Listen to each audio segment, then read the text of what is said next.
नमस्कार दोस्तों, आज एक बार फिर से आधुनिक भारत के इतिहास के इस क्लास में आपका स्वागत है। पिछले क्लास में हमने वर्ल्ड हिस्ट्री के कुछ टर्म्स को समझने का प्रयास किया था, जिसमें कई सारे टॉपिक्स थे, जिसमें कई सारी चीज़ें हमने समझने की कोशिश भी किया। जैसे कि ये आपको लाल सागर दिख रहा होगा, फारस की खाड़ी, अरब सागर, हिंद महासागर, बंगाल की खाड़ी, फिर मलक्का जैसे जलसंधि। इन पूरे व्यापारिक मार्ग पर किसका एकाधिकार रहा? पहले अरब व्यापारियों का अधिकार रहा, फिर पुर्तगीजों का अधिकार हो गया, फिर आगे चल करके जब डच और ब्रिटिश कंपनी जब इधर भारत और एशिया में एंटर करते हैं तो उनका फिर एकाधिकार होता है। यानी हम ये भी चीज़ें समझने की कोशिश किए कि जिस तरीके से पुर्तगीजों ने ये लाल सागर, फारस की खाड़ी, अरब सागर, हिंद महासागर और बंगाल की खाड़ी और ये मलक्का जैसे इन पूरे व्यापारिक मार्ग पर जो अपना सामुद्रिक साम्राज्य डेवलप कर चुके थे, जिसको कहते हैं एस्टाडो द इंडिया के नाम से जाना जाता है, इन सारी चीज़ों को हमने समझने की कोशिश की। हमने कुछ क्वेश्चंस की भी बात किया था, जैसे कि कुछ क्वेश्चन थे। हमने एक क्वेश्चन डिस्कस किया था कि 16वीं 17वीं सदी में भारत में जो यूरोपीय कंपनियों का आगमन होता है या फिर एशिया के अंदर जो भी यूरोपीय कंपनियों का आगमन होता है तो उनकी गतिविधियां इतनी तीव्र क्यों हो रही थी, क्यों इंक्रीज कर रही थी एक्टिविटीज़ जो थी, उनका कारण क्या था, ये क्वेश्चन हमने डिस्कस किया।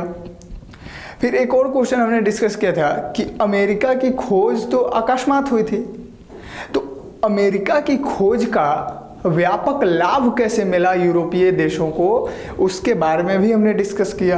कैसे वो लोग वहाँ से सोना और कीमती धातुएं, सोना चांदी जैसे कई सारी कीमती धातुएं वहाँ से उठाते, अपने देश लेकर के जाते यूरोप में, फिर वहाँ से भारत और एशिया के साथ व्यापार जारी रख वो सारी सोना चांदी कीमती धातुएं भारत में विलीन हो जाती है। इसमें हमें एक चीज़ ये भी बताया था कि भारत में उस समय कई सारे सोने के सिक्के ढलवाए जाने लगे। बर्नियर जो फ्रांसीसी के लेखक है, उसने ये बात भी बोला था कि पूरा सोने और चांदी के जितने भी दलदल है वो सब भारत में आकर के विलीन हो जाती है। तो ऐसी कई सारी चीज़ें हमने कई सारे टर्म्स को समझने का प्रयास किया था। यदि आप वो क्लास नहीं देखें तो हमारा अनुरोध है कि आप वो क्लास पहले जाकर के फिर इस क्लास को देखें, इसलिए क्योंकि ये क्लास चल रहा है, कोई किसी टॉपिक के ऊपर हम डायरेक्टली डिस्कस नहीं कर रहे हैं, पूरा सीक्वेंस में क्लास चल रहा है, तो आपको सीक्वेंस में देखना होगा, क्योंकि कई सारे शब्द हैं, कई सारे टर्म्स हैं जो हम लोग पार्ट बाय पार्ट करके समझने का प्रयास कर रहे हैं।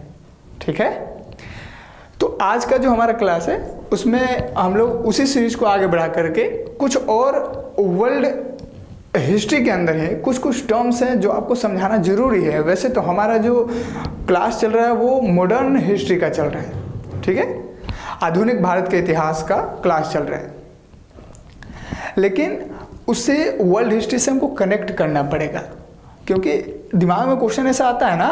एक क्वेश्चन हमने ये भी डिस्कस किया था, मतलब क्वेश्चन आपको बताया था कि भारत में यूरोपीय कंपनियों के आगमन का क्या क्रम रहा था। यानी भारत में यूरोपीय कंपनी जब आए थे तो वो पहले कौन सी कंपनी आई, फिर कौन सी कंपनी आई, ऐसे करके उनका क्रम क्या था, सीक्वेंस क्या है, और उन्होंने किस प्रकार भारतीय व्यापार पर अपना प्रभाव स्थापित किया था। ये भी एक क्वेश्चन हमने सबसे लास्ट में क्वेश्चन दिया था पिछले क्लास में। तो ये बहुत ही ज़बरदस्त क्वेश्चन है, मतलब अच्छा क्वेश्चन है, और इसका सॉल्यूशन करने के लिए हमने बोला था, लेकिन ये भी हमने बताया था कि इसका सॉल्यूशन आप अच्छे तरीके से नहीं कर सकते, क्योंकि हमने अभी उसके बारे में जानकारी नहीं दिया है आपको। ठीक है, तो आज कुछ ऐसी जानकारियां आपको देंगे जिसकी वजह से आप उस क्वेश्चन को भी हल कर पाएंगे और कुछ नए जानकारियों को भी इकट्ठा कर पाएंगे। ठीक है, देखिए सबसे पहली चीज उस क्वेश्चन से ही स्टार्ट करते हैं हम लोग। ठीक है, वो क्वेश्चन क्या था, क्वेश्चन गायब, कोई बात नहीं। देखिए वो क्वेश्चन था कि भारत में यूरोपीय कंपनियों के आगमन का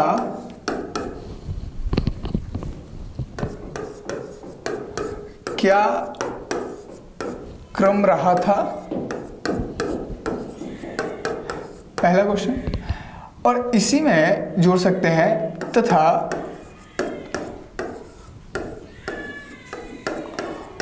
उन्होंने किस प्रकार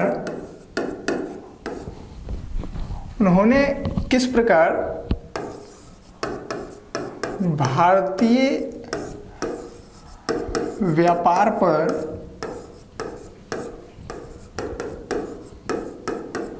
अपना प्रभाव स्थापित किया। अब देखिए ये क्वेश्चन बन रहा है ना, अब क्वेश्चन को ध्यान से समझिए। वैसे पिछली क्लास में हमने ये क्वेश्चन लिखवाया है, मतलब क्वेश्चन सिर्फ लिखवाया, उसका आंसर नहीं लिखवाया है, ठीक है। उसका आंसर आपको हल्की मात्रा में आपको करने का प्रयास करने के लिए बोला था हमने। देखिए भारत में यूरोपीय कंपनियों के आगमन का क्या क्रम रहा था, सबसे पहला चीज। दूसरा, और उसके बाद बताना है कि उन्होंने किस प्रकार भारतीय व्यापार पर अपना प्रभाव स्थापित किया। तो देखिए ये जो दूसरा जो टर्म्स है ना, क्वेश्चन का जो दूसरा भाग है, ध्यान से समझिए। पहला भाग है क्रम बताना है यूरोपीय कंपनियों के आगमन का, और दूसरा क्वेश्चन है कि जब वो आ गए तो भारत में अपना प्रभाव कैसे स्थापित किए, इसके ऊपर डिस्कस करना है। तो इसका थोड़ा सा रेफरेंस हम लोग कल हमने बता दिया था, वैसे आज उसके बारे में, इस पूरे क्वेश्चन के बारे में आज हम लोग डिस्कस कर लेंगे, ठीक है। ये देखिए ये तैयारी का एक मतलब ये प्रोसीजर भी है कि हम लोग क्वेश्चन के हिसाब से और पढ़ाई स्टार्ट करें। जैसे समझना सब कुछ है, लेकिन थोड़ा स्ट्रेटजी में जो है ना बदलाव जरूरी है, क्योंकि हम लोग इतिहास कई दिनों से कई सालों से अलग ढंग से पढ़ रहे हैं। तो कुछ नए प्रैक्टिकल मतलब नए तरीके से नए चीज़ों से हम लोग इसको पढ़ने का स्टार्टिंग किए हैं। अब हम लोग क्वेश्चन के हिसाब से मतलब इतने सारे क्वेश्चन प्रैक्टिस करेंगे कि दिक्कत ही नहीं होने वाला है। वैसे हम लोग सारी चीज़ें समझेंगे, हर एक टर्म्स को समझने का प्रयास करेंगे, ठीक है। दिक्कत नहीं होगा, यदि दिक्कत हो तो आप ज़रूर बताइएगा, ठीक है। देखिए सबसे पहली चीज़ यदि आपको हम बता दें कि 16वीं 17वीं शताब्दी में जब ब्रिटिश और डच कंपनी भारत में एंटर करते हैं, ठीक है, यहाँ क्रम की बात हो रही है। तो सबसे पहला क्रम किसका है, पुर्तगीजों का। पुर्तगाल 1498 में पुर्तगाल जो है 98 ना 1498 में पुर्तगाल, उसी को पुर्तगीज कहते हैं। तो पुर्तगाल भारत में एंटर करता है, कालीकट पे पहुंचता है। उसके बाद पुर्तगाल कई सारे बदलाव करते हैं। कैसे, जब वो आता है तो देखता है कि भारत के व्यापार पर या फिर भारत या एशिया या फिर उस समय तो पूरे व्यापारिक मार्ग पर, जो ये व्यापारिक मार्ग आपको दिखेगा, देखिए ये जो व्यापारिक मार्ग है, देखिए ये जो व्यापारिक मार्ग है, जैसे ये व्यापारिक मार्ग है, यहाँ से ऐसे ऐसे करके ये पूरा व्यापारिक मार्ग, इन सारे व्यापारिक मार्गों पर ये भी एक व्यापारिक मार्ग है जो ऐसे कनेक्टेड होगा। तो इन पूरे व्यापारिक मार्ग पर किसका कब्जा होता है, अरब व्यापारियों का। अरब व्यापारियों का, अरब देश किसको कहते हैं, सऊदी अरेबिया, यूनाइटेड अरब अमीरात, आपने सुना होगा। इस वाले इलाके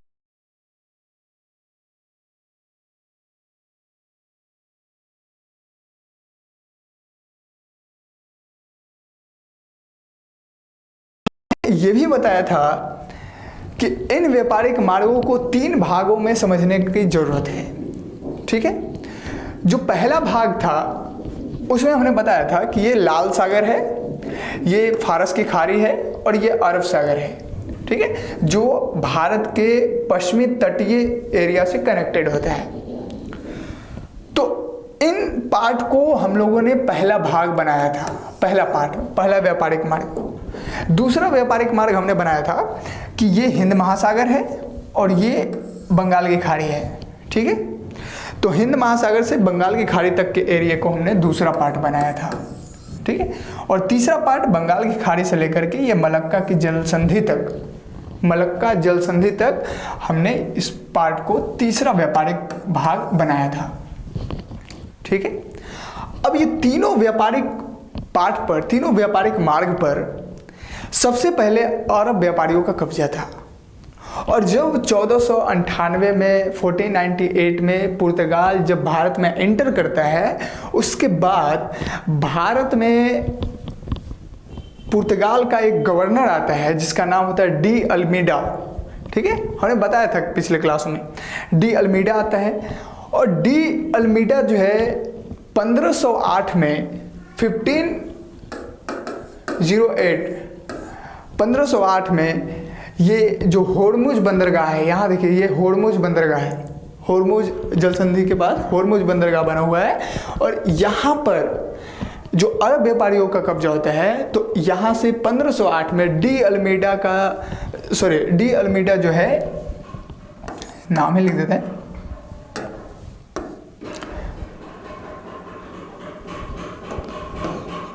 देखिए डी अल्मीडा,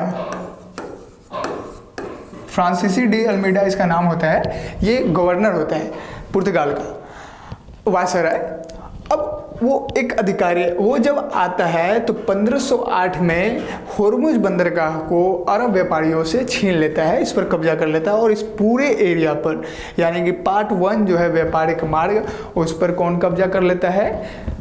कौन कब्जा? पुर्तगाल, ठीक है, पुर्तगीज ने कब्जा कर लिया डी अल्मीडा के। क्लियर है? उसके बाद फिर हिंद महासागर बंगाल की खाड़ी पर कब्जा किया। फिर उसके बाद मलक्का जलसंधि, यानी दक्षिणी पूर्वी एशिया, दक्षिणी एशिया और पश्चिमी एशिया, ये पूरे व्यापारिक मार्ग पर पुर्तगाल का कब्जा हो जाता है। कई बार क्वेश्चन में एस्टाडो द इंडिया किसी कंपनी का नाम लेकर के पूछ दिया है, ये बताइए कितना गलत चीज़ है। क्वेश्चन पूछने वाला भी एस्टाडो द इंडिया को किसी कंपनी का नाम दे दिया कि वो कंपनी है और उसी से रिलेटेड क्वेश्चन पूछा है, जबकि ये कंपनी नहीं है। ये जो सामुद्रिक साम्राज्य इतना विकसित हुआ था पुर्तगाल के द्वारा, जो यूरोपीय देशों के द्वारा जो विकसित किया गया था सामुद्रिक व्यापारिक, समुद्र पर जो व्यापारिक साम्राज्य, इसी का नाम एस्टाडो द इंडिया कहा जाता था, ठीक है। और वैसे ये जो एरिया था, ये बस इतना ही नहीं था, ये एरिया और भी लंबा था। जैसे यहाँ देखिए ये अमेरिका है, तो अमेरिका से भी इनका जो व्यापार चलता था, ठीक है, हम ही एस्टाडो द इंडिया कहा जाता है। क्लियर है? अब दूसरी चीज़ समझिए, यहीं पर आते हैं फिर से। देखिए, तो हमारा कहना यह है कि पहले अरब व्यापारियों का कब्जा रहा, फिर पुर्तगालों का कब्जा रहा, उसके बाद अरब, ये पुर्तगाल के बाद ये जो भाग होता है फारस की खाड़ी, यानी कि पार्ट 1 आप कह सकते हैं, ठीक है, पार्ट 1 और पार्ट 2 जो हिंद महासागर और बंगाल की खाड़ी हुआ। तो पार्ट 1 और पार्ट 2 पर कब्जा हो जाता है ब्रिटिश कंपनी का, ब्रिटिश ईस्ट इंडिया कंपनी का कब्जा हो जाता है, ये पार्ट 1 और पार्ट 2 के व्यापारिक मार्ग पर। और पार्ट 3 का जो व्यापारिक मार्ग है, मलक्का जलसंधि वाला जो मार्ग है, इस पर कब्जा हो जाता है डच कंपनी का, डच ईस्ट इंडिया कंपनी का, जिसको अभी हॉलैंड के नाम से जानते हैं। वैसे अभी उसका नाम नीदरलैंड हो गया है, उस देश का। यूरोप में नीदरलैंड, आपको हम फ्रांस के ऊपर बेल्जियम, उसके ऊपर नीदरलैंड है, ठीक है। अब देखिए, अब आप समझिए इस चीज़ को कि हम लोग थोड़ा सा देखिए, ये तो आपको ये समझ में आएगा कि किस तरीके से बाहरी रूप से भारत को चारों तरफ से जो है घेर रखा है। किसने? ये यूरोपीय देशों ने, यूरोपीय कंपनियों ने, ठीक है। भारत को देख सकते हैं अब हर तरह से घेरा हुआ है, और इधर नहीं जा सकता क्योंकि इधर इस्लामिक कंट्री, इस्लामिक राज्य है। अब इधर से पूरा भारत को घेर रखा है, क्यों? व्यापारिक मार्ग के रास्ते पर। तो भारत के व्यापार पर तो प्रभाव स्थापित कर ही लिया ना, समझ आ रहा बात? अब आपको हम थोड़ा सा और अंदर की ओर जाते हैं। जब भारत के अंदर की बात करते हैं तो सबसे पहले 16वीं 17वीं सदी के रेंज में जब ब्रिटिश ईस्ट इंडिया कंपनी का स्थापना हुआ था। ब्रिटिश ईस्ट इंडिया कंपनी का स्थापना 1599 के आसपास हुआ था, लेकिन 1600 ईस्वी में वो भारत में अपना पहला सक्रियता मतलब दिखाया था, मतलब अपना पहला फैक्ट्री स्थापित किया था।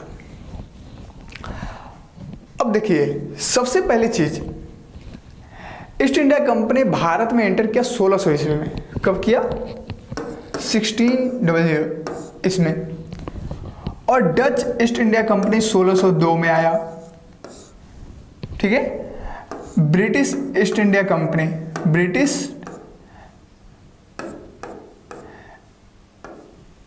ईस्ट इंडिया कंपनी, ठीक है, और डच ईस्ट इंडिया कंपनी 1602 में। अब समझिए ये हम क्या बता रहे हैं, British East India company Bharat में 1600 में अपना जो है कंपनी स्थापित किया, और ये 1602 में कौन? डच। अब आपको ये क्यों बता रहे हैं, तो देखिए, सबसे पहले जब पुर्तगाल के बाद, पहले तो पुर्तगाल आया था 1498 में, 1498 में पुर्तगाल तो एंटर कर ही लिया था भारत में। उसके बाद जब कोई दूसरा आता है, दूसरा कोई कंपनी आता है, तो वो आता है डच ईस्ट इंडिया कंपनी। कौन आता है? सेकंड नंबर पर कौन आता है? Dutch east India company. ध्यान से इस बात को समझिए, सेकंड नंबर पर डच ईस्ट इंडिया कंपनी आता है, और उनका जो डच ईस्ट इंडिया कंपनी जो आता है, और उनका जो मतलब आकर्षण होता है डच ईस्ट इंडिया कंपनी का, वो दक्षिणी पूर्वी इलाके पर होता है, मलक्का वाले इलाके पर होता है। इस व्यापारिक इलाके पर उनका आकर्षण ज़्यादा होता है। क्यों? ये दक्षिणी पूर्वी एशिया है, ठीक है, साउथ ईस्ट एशिया। अब यहाँ पर उनका क्यों मतलब ज़्यादा आकर्षण होता है? क्योंकि उनका आकर्षण मसाला व्यापार को लेकर के ज़्यादा होता है, और मसाला ज़्यादातर इधर ही होता था। ठीक है, तो डच पहले आए, और फिर उन्हीं के साथ ब्रिटिश कंपनी आया। तो ब्रिटिश और डच दोनों का पहले झुकाव किधर था? दक्षिणी पूर्वी एशिया की तरफ, मलक्का की तरफ।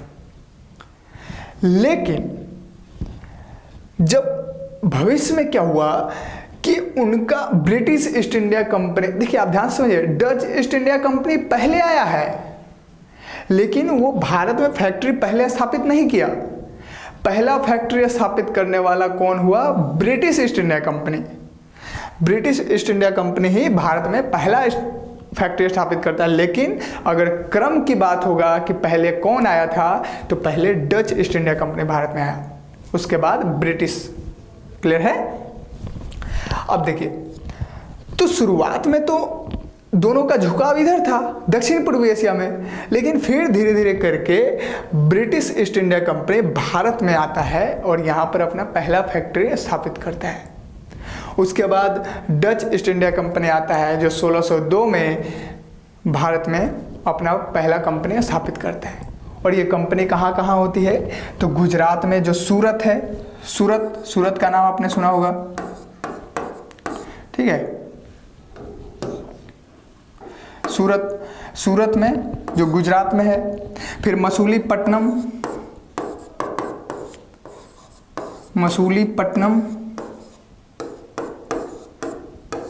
जो आंध्र प्रदेश में है।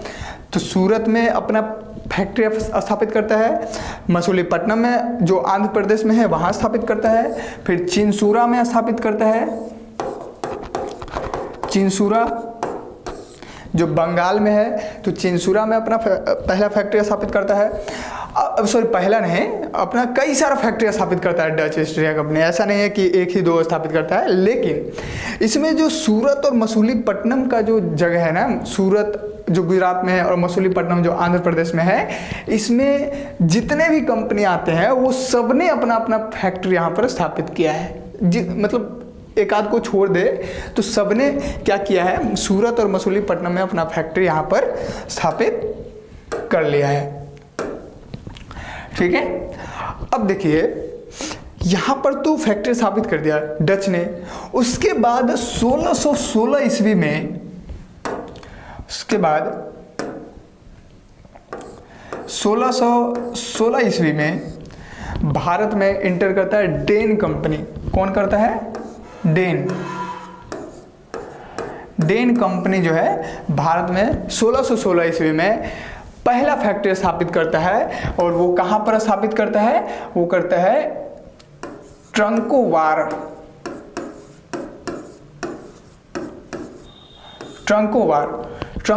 में डेन कंपनी ये कौन है भाई? कौन देश का है? तो डेनमार्क का नाम आपने सुना है? डेनमार्क जो यूरोप का कंट्री है, उसी को कहते हैं डेन कंपनी। ठीक है, तो डेन कंपनी 1616 ईस्वी में ट्रंकोवार कहाँ है? तमिलनाडु में। ट्रंकोवार में अपना पहला फैक्ट्री स्थापित करता है। लेकिन इसका भारतीय व्यापार पर कोई खास प्रभाव नहीं होता, कोई खास महत्व नहीं है। ठीक है, ये सीमित रहा डेन कंपनी। इसके बाद जो कंपनी स्थापित होता है भारत के अंदर, वो होता है फ्रांसीसी कंपनी। लेकिन वो कब होता है? अब ध्यान से समझिए, फ्रांसीसी कंपनी जो फ्रांस से आया होगा, जाहिर सी बात है। तो फ्रांस में 1664 ईस्वी में फ्रांसीसी कंपनी की स्थापना हुआ। कब हुआ? 1664 ईस्वी में 1664 ईस्वी में फ्रांसीसी कंपनी का स्थापना हुआ। कहाँ? पेरिस में। फ्रांस की जो राजधानी अभी पेरिस में 1664 ईस्वी में फ्रांसीसी कंपनी का स्थापना हुआ। लेकिन वो इंडिया में कब सक्रिय हुआ? तो 1668 ईस्वी में इंडिया में वो अपना पहला फैक्ट्री स्थापित करता है। अपना सक्रियता यहाँ पर दिखाता है 1668 में। इस प्रकार जो है ये पूरा सीक्वेंस रहा है, इस प्रकार ये पूरा क्रम रहा है यूरोपीय कंपनियों का भारत में एंट्री का। ठीक है, ये तो कंपनी फैक्ट्री स्थापित करने की बात हुआ। अब आपके दिमाग में आएगा जो अभी हम शब्द बोल रहे हैं, फैक्ट्री। ठीक है, तो जो फैक्ट्री जो शब्द बोल रहे हैं, ये शब्द को सुनते ही आपके दिमाग में आएगा कि जाहिर सी बात है वहाँ पर प्रोडक्शन होगा, उत्पादन होगा, किसी चीज़ का विनिर्माण होगा। जैसे चिप्स बनाया जाता होगा, या फिर मतलब अभी के हिसाब से चिप्स बनाया जाता होगा, लेकिन आपके दिमाग में तो ऐसे ही आता होगा ना कि किसी चीज़ का, जैसे फैक्ट्री है तो किसी चीज़ का वहाँ पर निर्माण होता होगा।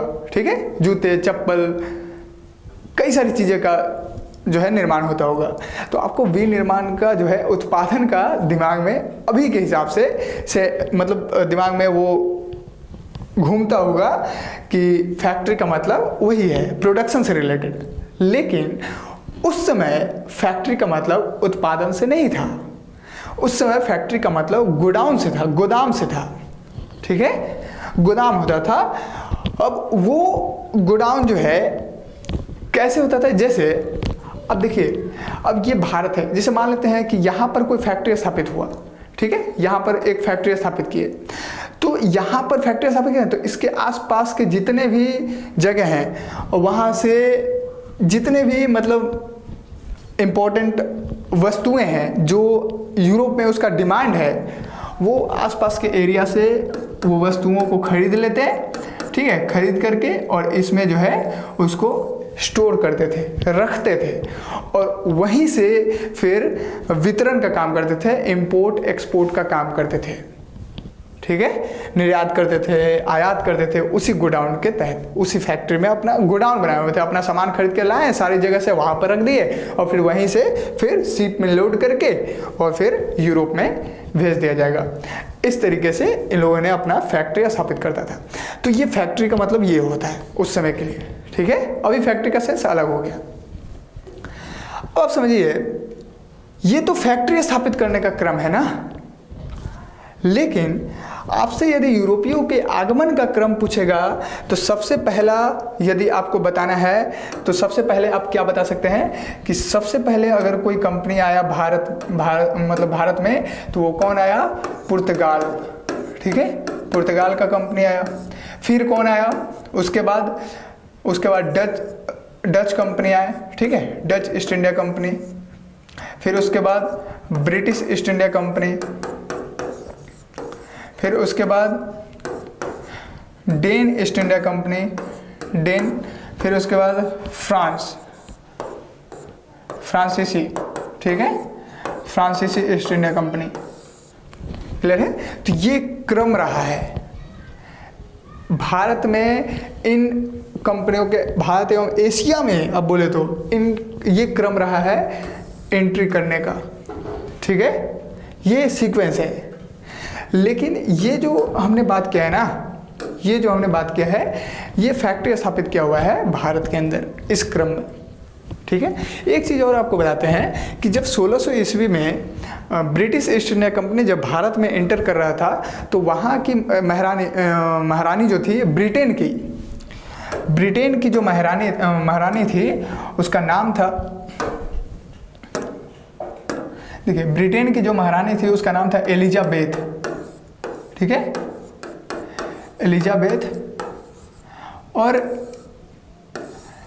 ये एलिजाबेथ जो है उसी समय शासक बनी थी, मतलब, और उसने जो है ब्रिटिश ईस्ट इंडिया कंपनी को एक चार्टर प्रदान किया। क्या प्रदान किया? चार्टर। अब देखिए, आप तनाव मत लीजिए, चार्टर क्या होता है हम बताएंगे आपको। तो एक चार्टर प्रदान किया और उस चार्टर में ये अधिकार दिया कि, मतलब एक मोनोपोली दिया, एकाधिकार दिया कि आप जो है पूर्वी देशों के साथ व्यापार का आपका एकाधिकार रहेगा। यानी आप यहां पर समझने का प्रयास कीजिए। देखिए, ये है ब्रिटेन, ठीक है। अब यहां से जो ईस्ट इंडिया कंपनी जाएगा, यानी कि यहां से जो ब्रिटिश ईस्ट इंडिया कंपनी जो भारत में एंटर करा है, यहां पर भारत में जब एंटर किया है, तो ये कब एंटर किया? 1600 ईस्वी में, मतलब 1600 ईस्वी में इसने अपना पहला फैक्ट्री यहाँ पर लगाया। अब देखिए, जब 1600 ईस्वी में वहां पर गया, तो सॉरी, एक चीज आपको हम बता देते हैं, 1600 ईस्वी में ये यहाँ पर गया तो था, लेकिन पहला फैक्ट्री स्थापित नहीं किया था। ध्यान से समझिए, पहला फैक्ट्री इसको अनुमति मिला था 1613 ईस्वी में, ठीक है, वो हम बताएंगे आपको कहानी, ठीक है ना, अभी बताएंगे। 1613 ईस्वी में सूरत में, 1613 ईस्वी में कहाँ पर?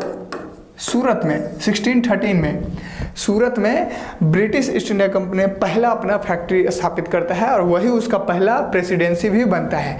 वो हम आगे आपको डिस्कस करेंगे। और ये 1613 में क्यों करता है ये भी हम डिस्कस करेंगे, और 1600 में आया तो 1613 में क्यों स्थापित किया, ये सारा चीज़ आपको समझ में आ जाएगा अभी। देखिए, सबसे पहले आप समझिए, 1600 ईस्वी में यहाँ पर ये कंपनी आता है, ठीक है, British East India company Bharat के अंदर। तो यहाँ के जो महारानी है एलिजाबेथ, वो ब्रिटिश ईस्ट इंडिया कंपनी को एक चार्टर प्रदान करती है, और उसके अनुसार 15 वर्षों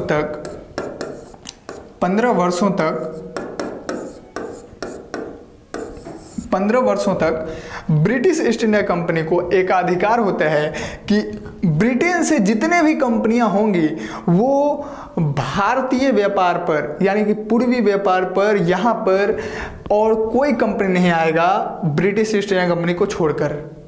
क्लियर है? ब्रिटेन का और दूसरा कोई कंपनी यहाँ पर व्यापार नहीं करेगा, सिर्फ ब्रिटिश ईस्ट इंडिया कंपनी ही यहाँ पर व्यापार करेगी। ये 15 वर्षों के लिए एक अधिकार मोनोपोली दिया गया, किसके द्वारा? यहाँ के महारानी एलिजाबेथ के द्वारा।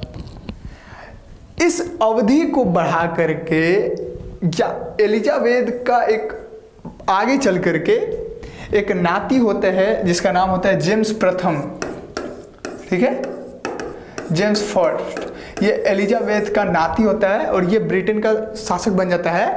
तो ये जो है, ये 15 वर्षों का जो अवधि है इसको बढ़ाकर अनिश्चित काल तक कर देता है कि आप ब्रिटिश ईस्ट इंडिया कंपनी को, कि आप भारत में हमेशा के लिए व्यापार कीजिए, पूर्वी व्यापार पर आपका हमेशा के लिए एकाधिकार होगा, ब्रिटेन से कोई दूसरा कंपनी यहाँ नहीं आएगा। ये कौन कर देता है? जेम्स प्रथम। अनिश्चित काल के लिए टाइम को बढ़ा देता है, और एलिजाबेथ 15 वर्षों के लिए करता है। क्लियर है? ये एक टर्म्स छूट रहे थे, इसके लिए आपको बता दें। वैसे वो टर्म्स आपको हम बताएंगे, आगे बताएंगे, पहले आगे और समझते हैं, ठीक है। देखिए, तो अब शायद आपको ये पूरा क्रम समझ में आ गया होगा। जानते हैं, एक और घटना बताएं आपको। जब हमने ये बताया कि डच और ब्रिटिश ईस्ट इंडिया कंपनी जब इधर दक्षिणी पूर्वी एशिया में गए थे तो फिर ब्रिटिश यहाँ पर ज़्यादा फोकस किया, उधर क्यों नहीं किया? एक तो ब्रिटिश और डच के बीच प्रतिस्पर्धा होते रहा, ठीक है, और ब्रिटिश इधर उलझ गया। बाद में ब्रिटिश दक्षिण पूर्वी एशिया में जाने का भी प्रयास करता है, डच यहीं पर स्थापित हो गए हैं। कहाँ पर? मलक्का में। और बाद में ब्रिटिश ईस्ट इंडिया कंपनी वहाँ पर जाने का प्रयास भी करता है। तो वहाँ पर एक घटना हो जाता है। क्या इवेंट होता है भाई? तो देखिए, यहाँ पर जैसी ब्रिटिश ईस्ट इंडिया कंपनी जो है यहाँ पर जाता है मलक्का के side Dutch east India company के व्यापारिक क्षेत्र में, तो वहाँ पर ब्रिटेन के 10 व्यापारी होते हैं। कितने होते हैं? ब्रिटेन के 10 व्यापारी होते हैं। देखिए, ब्रिटेन के 10 व्यापारी होते हैं और जापान के 9 व्यापारी, ठीक है। जापान का भी व्यापारी जो है यहाँ पर इस एरिया पर चाहता है कि हम व्यापार करें, और ब्रिटेन भी चाहता है। तो ये दोनों मिल करके डच के जो व्यापारिक क्षेत्र थे उसको छीनना चाहा, सोचा कि उसको छीन लेते हैं और छीन करके हम भी यहाँ पर व्यापार करेंगे। तो जानते हैं डच ने क्या किया? इनका संहार कर दिया, इनको मार दिया, नरसंहार कर दिया। इस घटना को कहते हैं अम्बोयना नरसंहार। ये घटना अम्बोयना नाम का एक द्वीप है, जनरली जगह है अम्बोयना, ठीक है। देखिए यहाँ लिख देते हैं अम्बोयना,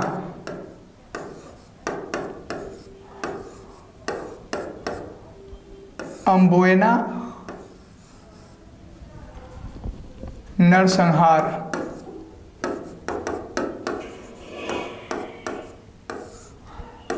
देखिए, अम्बोयना नरसंहार इसको कहा जाता है, और वहाँ पर ये डच ने इन सबको मौत के घाट उतार दिया। और जानते हैं जब ऐसा किया तो ब्रिटिश ने क्या किया? जो डच व्यापारी थे इंडिया में उसको बांध करके कई दिनों तक रखा। ये प्रतिस्पर्धा चल रहा था। और ये जो हमने बताया ना कि चिनसूरा में, ये जो हमने बताया कि चिनसूरा में डच ईस्ट इंडिया कंपनी का जो मतलब एक फैक्ट्री डलाता है, तो वहाँ पर, ये बंगाल में है, तो वहाँ पर ब्रिटिश के साथ वहाँ पर भी जो है प्रतिस्पर्धा चलते रहता है, मतलब झड़प चलते रहती है। ये हम आगे डिस्कस करेंगे आपको, ठीक है।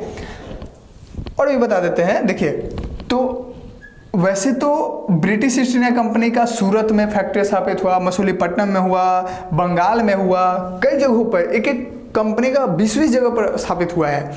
बॉम्बे में, बाद में फिर ये मद्रास में बनाएगा, हर जगह किया है। डच ईस्ट इंडिया कंपनी का 2-3 बताए दिए आपको, डेन का बताए दिए ट्रंकोवार में, फ्रांसीसी कंपनी का आपको नहीं बताया। तो फ्रांसीसी कंपनी भी जो है सूरत में स्थापित किया, अपना मसूलीपट्टनम में स्थापित किया। एक और जगह था जहां पर फ्रांस ने स्थापित किया था, जिसका नाम था चंद्रनगर। चंद्रनगर ये बंगाल में है, ठीक है। एक और जगह था जहां पर उसका प्रमुख केंद्र था पौंडीचेरी, ठीक है। पौंडीचेरी, पौंडीचेरी में जो है ये पौंडीचेरी जो है जगह, ये ब्रिटिश फ्रांसीसी ईस्ट इंडिया कंपनी का मुख्य केंद्र रहा था ये पौंडीचेरी। चंद्रनगर में भी जो है बंगाल में जो है वो ब्रिटिश ईस्ट इंडिया कंपनी से वहाँ भी झड़प होता है फ्रांसीसियों के द्वारा। जानते हैं, यदि पूरे इतिहास में, पूरी दुनिया में यदि ब्रिटिश ईस्ट इंडिया कंपनी को यदि कोई टक्कर दे पाया है तो वो फ्रांसीसी ईस्ट इंडिया कंपनी ही था, और कोई नहीं। और एक चीज़ और बताते हैं, ये युद्ध या टक्कर कौन दे सकता है? उसके जब अपने घर से कितना मदद मिल रहा है इसके आधार पर दे सकता है। जैसे अब आप खुद समझिए ना, ये पुर्तगाल को तो जीत लेता है ब्रिटिश, ठीक है। यहाँ पर आप ध्यान समझिए, ब्रिटिश का जो एक अधिकार हो जाता है वो व्यापारिक 1 और व्यापारिक 2 मार्ग पर ब्रिटिश कब्जा करता है, और व्यापारिक 3 पर डच कब्जा कर लेता है, ये बताएं। तो ये जो होर्मुज बंदरगाह है, इस पर ब्रिटिश का कब्जा कब होता है? 1622 ईस्वी में। 1622 ईस्वी में ब्रिटिश ईस्ट इंडिया कंपनी ने हॉर्मुज बंदरगाह पर अटैक करके पुर्तगाल से वो पूरा एरिया छीन लेता है। ये पूरा एरिया छीन लेता है। ये फारस की खाड़ी, लाल सागर, अरब सागर, हिंद महासागर, बंगाल की खाड़ी, सारा एरिया ब्रिटिश का हो जाता है और पुर्तगाल गोवा, दमन और दीव में सिमट कर रह जाते हैं। ठीक है, वैसे हमने बताया था कि पुर्तगाल अपने नीतियों के कारण जो है सिमट करके रह गया था। तो ये सारा चीज़ था। और जो थर्ड नंबर था वो मलक्का वाला एरिया, वो किसका हो गया था? डच ईस्ट इंडिया कंपनी का। क्लियर है? अब देखिए, जनरली हम ये कह रहे हैं कि इस समय भी एक घटना हुआ है। कुछ टर्म्स को आपको समझाते हैं। जैसे ये जो कहानी है, मतलब कहानी क्या है, मतलब एक सिचुएशंस है, मतलब एक इतिहास में सच्ची बात है कि दुनिया में यदि किसी का मजबूत अगर नौसेना था, मतलब क्या उसको कहते हैं, स्पेनिश आर्मडा के नाम से जाना जाता था वो, यानी दुनिया में सबसे मजबूत यदि किसी का नाविक था, किसी का नौसेना था उस समय, तो वो कौन था? Spanish armada. ठीक है, स्पेनिश आर्मडा। देखिए, ये आर्मडा किसको कहते हैं? स्पेनिश आर्मडा क्या होता है? स्पेन की नौसेना को आर्मडा कहा जाता है, स्पेनिश आर्मडा कहा जाता था। और वो यूरोप की सबसे पावरफुल नौसेना था। ये देखिए स्पेन कहाँ पर है? अब देखिए, वैसे यहाँ तो दिख ही रहा है, लेकिन आपको थोड़ा सा और जूम करके दिखाते हैं। शायद यहाँ पर देखिए, ये देखिए, ये अमेरिका है, नॉर्थ अमेरिका, ये साउथ अमेरिका, ये है यूरोप। ठीक है, और ये है अफ्रीका का भाग। अब देखिए, यहाँ पर जो ये वाला इलाका आपको दिख रहा है ना, यही स्पेन है। ठीक है, ये स्पेन है, ये स्पेन है। और इसके बगल में जो ये है, ये है पुर्तगाल। ये इतना कोस्टल एरिया है, तटीय प्रदेश है ना, तो ये पुर्तगाल है, ये स्पेन है। जानते हैं, पूरे यूरोप में सबसे ज़्यादा पावरफुल यदि किसी का नौसेना था तो वो स्पेनिश आर्मडा था, स्पेन की नौसेना थी। उसका टक्कर किसी का नहीं था। ठीक है, बहुत ज़्यादा पावरफुल थी। उसने 1580 में 1580 में पुर्तगाल को जीत लिया, उस पर अटैक करके उसको अपने में मिला लिया था 1580 में। और जानते हैं, एक घटना हुआ 1588 में एक घटना हुआ। क्या हुआ? ये आप देख रहे हैं, ये क्या है? ये अटलांटिक महासागर है ना। कौन सा ओशियन है? Atlantic ocean. तो अटलांटिक ओशियन में ये देखिए, ये है इंग्लैंड। ठीक है, तो ये ब्रिटेन का इलाका है। अब ब्रिटेन का जो नौसेना था और स्पेन का जो नौसेना था, वो अटलांटिक महासागर में टकरा गया। ठीक है, आपस में क्या हुआ? टकरा गया। कब? 1588 ईस्वी में। अब टकरा गया तो आप समझ सकते हैं, इंग्लैंड को तो मार भगाएगा स्पेन की सेना, क्योंकि ये सबसे ज़्यादा मजबूत था।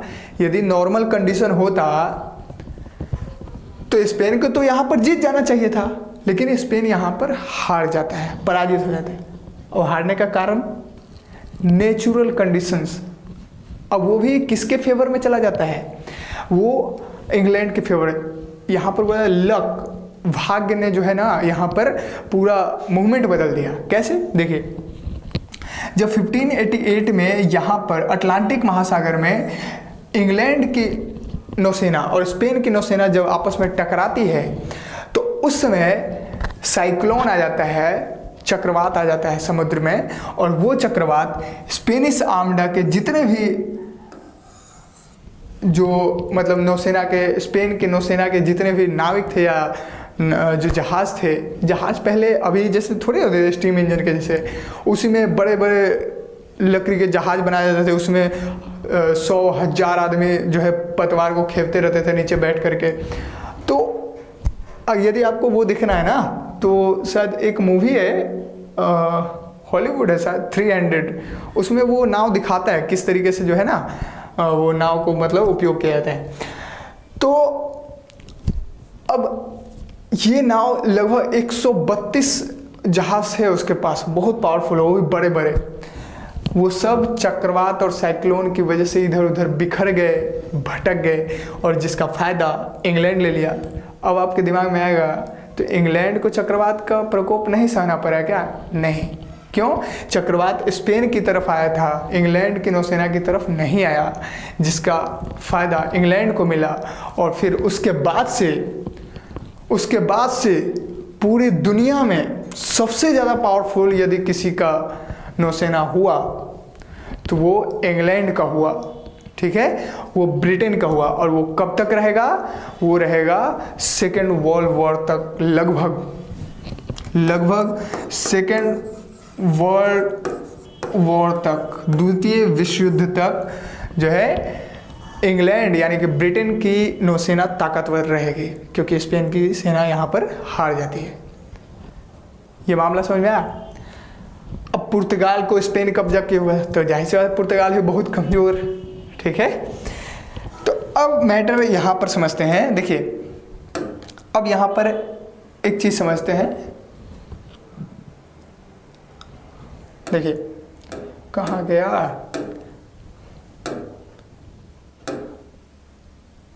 हाँ, यहाँ पर,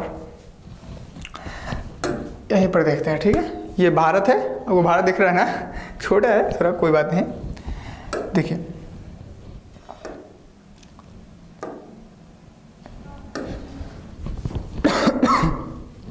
सॉरी, देखिए अब एक कंडीशन समझते हैं।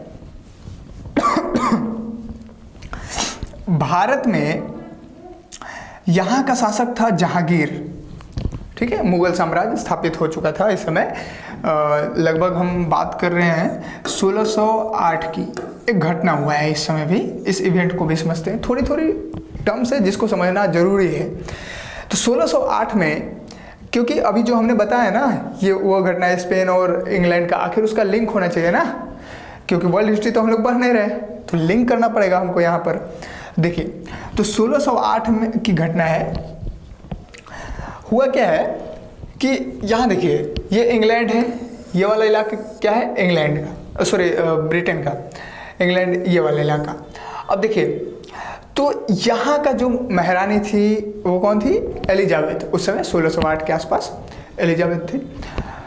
तो वो क्या की, सॉरी यहाँ जेम्स प्रथम था, एलिजाबेथ का नाती आ गया था ना उस समय। तो जेम्स प्रथम यहाँ का जो शासक था वो कौन था? जेम्स प्रथम। ये जो अभी हमने लिखा था ना, जेम्स फर्स्ट। अब इसने क्या किया? एक लेटर लिखा। किसका? एक लेटर लिखा। किसको लिखा? मुगल बादशाह अकबर को। किसका लेटर? किसको लेटर लिखा? अकबर को, ठीक है। कब लिखा? 1608 में। अब आप समझिए, अकबर का मृत्यु 1605 में ही हो गया है, ठीक है। और ये बात इंग्लैंड के शासक को पता ही नहीं है कि अकबर का तो मृत्यु हो चुका है 1605 में। 1608 में जेम्स प्रथम अकबर को खत लिख रहा है, लेटर लिख रहा है। और वो खत कौन लेकर के आ रहा है? वो खत लेकर के आ रहा है विलियम हॉकिंस। William Hawkins. देखिए, वो खत विलियम हॉकिंस लेकर के आ रहा है, और इसको कैप्टन हॉकिंस के नाम से भी जाना जाता है। कैप्टन हॉकिंस भी बोलते हैं, विलियम हॉकिंस भी बोलते हैं। तो जेम्स प्रथम जो है खत लिखा अकबर को 1608 में, और हॉकिंस लेकर के आया। तो उस समय मुगल बादशाह कौन था? जहांगीर। उस समय मुगल बादशाह कौन था? जहांगीर था।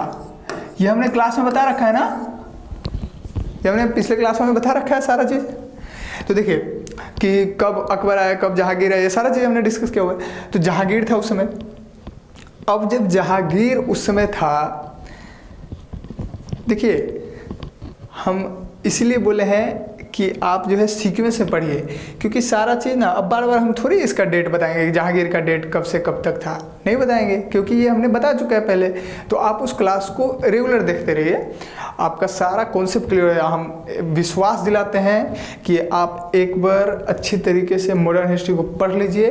अगर यदि कोई मतलब कॉन्सेप्ट नहीं मतलब बचता है तो आप हमको बताइएगा, सारा कॉन्सेप्ट आपका क्लियर हो जाएगा, आप एक मजबूत स्थिति में रहिएगा। जब मॉडर्न हिस्ट्री खत्म हो जाएगा तब आप खुद आपको जो है एहसास हो जाएगा ये कहने की बात क्या है। तो आप सारा जो है क्लास कीजिए। अब देखिए, तो विलियम हॉकिंस जो है 1608 में जहांगीर के दरबार में उपस्थित होता है और वो खत अकबर के नाम का रहता है। देख आप सोच के देखिए, संचार व्यवस्था, कम्युनिकेशन व्यवस्था जो सिस्टम था वो कितना कमजोर रहा होगा उस समय। ठीक है, कोई व्यवस्था ही नहीं था। 3 साल उसको पता ही नहीं है जेम्स प्रथम को कि 3 साल मरे हुए हो गया है, अकबर को मालूम ही नहीं है। खैर, तो जब विलियम हॉकिंस यहाँ पर जहांगीर के दरबार में उपस्थित होता है और कहता है कि सर हमें मतलब यहाँ पर फैक्ट्री स्थापित करने की अनुमति दीजिए, तो जानते हैं जहांगीर को प्रभावित करने के लिए विलियम हॉकिंस उससे किस भाषा में बात करता है? फारसी भाषा में बात करता है। आप समझिए, फारसी भाषा में जैसी बात करता है जहांगीर उससे प्रभावित हो जाता है और वो खुश होकर के विलियम हॉकिंस को 400 जात रैंक का मनसबदारी पद नियुक्त करता मतलब दे देता है। अब ये मत पूछिएगा जात रैंक क्या होता है, ये हम आगे बताएंगे आपको, ठीक है, टेंशन नहीं लेना। थोड़ी थोड़ी वर्ड को जो है ना हम आगे डिस्कस कर देंगे, क्योंकि अभी हम उसमें घुसेंगे ना जात मनसबदारी प्रथा जमींदारी ये सब, तो दिक्कत हो जाएगा। अभी आप सिचुएशन को बस समझिए, इतना समझिए कि उससे खुश करके कुछ उपहार दे दिया, कुछ पद दे दिया है, ठीक है। तो 400 जात रैंक का मनसबदारी पद देता है जहांगीर, किसको? विलियम हॉकिंस को, खुश होकर के। क्यों? क्योंकि उससे प्रभावित हो जाता है, क्योंकि वो उससे बात करने के लिए फारसी भाषा में बात किया। तो विलियम हॉकिंस कहता है कि हमको अनुमति दीजिए, तो जहांगीर अनुमति दे देता है कि जाइए आप आगरा में, कहाँ पर? जाइए आप आगरा में अपना पहला फैक्ट्री स्थापित कीजिए। लेकिन कहीं ना कहीं जहांगीर को यानी मुगल बादशाह को ये डर होता था कि कहीं ना कहीं जो पुर्तगाल नाविक है, जो पुर्तगाल है यहाँ पर जो बसे पड़े हैं, वो हमको डिस्टर्ब न करे, परेशान न करे। क्यों? क्योंकि देखिए, पुर्तगाल जब यहाँ पर हैं तो उनका अधिकार है ना, ये पूरा एरिया पर पुर्तगाल का अधिकार है अभी, ठीक है। क्योंकि इस एरिया पर कब्जा ब्रिटिश कब करता है? 1622 में। ये 1608 की बात है, तो इस समय पुर्तगाल का कब्जा होता है। और ये अब जहांगीर के लोग व्यापार भी तो करेंगे, तो व्यापार करेंगे तो इसी रास्ते से जाएंगे। और आपको हमने बताया है कि कार्टेज पद्धति, जिसको ब्लू वाटर पॉलिसी भी कहा जाता है, कार्ताज पद्धति लागू किए हुए था। कौन? पुर्तगाल। आप समझ सकते हैं नौसेना कितना पावरफुल था उस समय उसका, कि भारत, अब जानते हैं भारत की कमजोरी है कि उसने नौसेना पर ध्यान ही नहीं दिया। उस समय भारत में नौसेना पर उस समय ध्यान ही नहीं दिया था। लेकिन आप समझिए, तो पुर्तगाल से उन लोगों को कहीं ना कहीं भयभीत लगता था, क्योंकि कहीं परेशान न करे। जो लोग हज यात्रा करने जाएंगे तो कैसे जाएंगे, कहीं परेशान ना हो जाए लोग, तो इससे वो डरता था, ठीक है। और जानते हैं, जैसे जहांगीर ने विलियम हॉकिंस को आगरा में कंपनी फैक्ट्री लगाने का अनुमति दिया, पुर्तगाल सही में जहांगीर को धमकी दे दिया कि आप किसी भी दूसरे यूरोपीय देशों को भारत में फैक्ट्री स्थापित करने का जो है अनुमति नहीं दे सकते, आप अनुमति को वापस लीजिए। और जानते हैं, जहांगीर इस डर से वो अनुमति वापस भी ले लेता है, तो आगरा में फैक्ट्री स्थापित नहीं होता है, ठीक है। अब जैसे ही वापस लेता है तो विलियम हॉकिंस, आप ध्यान समझिए, 1588 में इंग्लैंड स्पेन को हरा चुका है, और स्पेन पुर्तगाल के अंडर में, सॉरी स्पेन का अंडर में पुर्तगाल है, और पुर्तगाल यहाँ पर है। तो पुर्तगाल तो कमज़ोर है ना ब्रिटेन से। लेकिन ये बात जहांगीर को नहीं मालूम, और हॉकिंस इस सिचुएशन को देखकर बहुत मुस्कुराया। उसने समझा, जब अनुमति वापस लिया तो उसने सारा खेल समझ लिया कि पुर्तगाल के डर से हमको जो है ऐसा कर रहे हैं। उस समय सिचुएशन जानते हैं कैसा रहा? आप रामायण की कंडीशन को याद कीजिए, जब अंगद लंका में जाता है, उसके दरबार में जाता है रावण के, तो उस समय रावण इधर के साइड के, राम जी के साइड के पूरे योद्धाओं को गिनाने लगते हैं कि राम क्या करेगा, वो पत्नी के वियोग में रहेगा, क्या युद्ध करेगा, लक्ष्मण क्या करेगा, अपने भाई के वियोग से दुख में रहेगा, और ये बाकी के और है ही कौन वहाँ पर युद्ध करने के लिए, और अगर कोई युद्ध कर सकता है तो वो एक ही है, वो हनुमान को बताते हैं जो यहाँ पर आकर के लंका जला करके गया था, वही एक योद्धा है, ऐसे गिना रहे थे। तो अंगद उस समय वैसा ही स्थिति महसूस किया था। अंगद बोला कि क्या हनुमान ने यहाँ पर लंका जला दिया है? वहाँ तो किसी को मालूम ही नहीं है, आपको शायद पता नहीं है। उसका कहने का भाव ये हुआ कि आपको शायद पता नहीं है, हनुमान तो बस एक योद्धा है, ऐसे कितने योद्धा राम जी की सेना में भरे पड़े हैं, आपको नहीं मालूम है। वही स्थिति यहाँ पर विलियम हॉकिंस जो है सोच रहा था, मतलब रामायण की कंडीशन को नहीं, लेकिन कंडीशन आपका मतलब मिला सकते हैं, वैसा ही कंडीशन इसके साथ हुआ। अब हॉकिंस सोच रहा है ये पुर्तगाल क्या करेगा, इसको मारेंगे, भाग जाएगा ऐसे, लेकिन जहांगीर इससे डर रहा है, बताओ। तो फिर हॉकिंस कहता है कि अब हमको लगता है अपना पराक्रम दिखाना पड़ेगा, तभी जाकर के यहाँ पर हमको अनुमति मिलेगा। तो हॉकिंस क्या करता है, 1612 ईस्वी में क्या करता है, स्वालिया का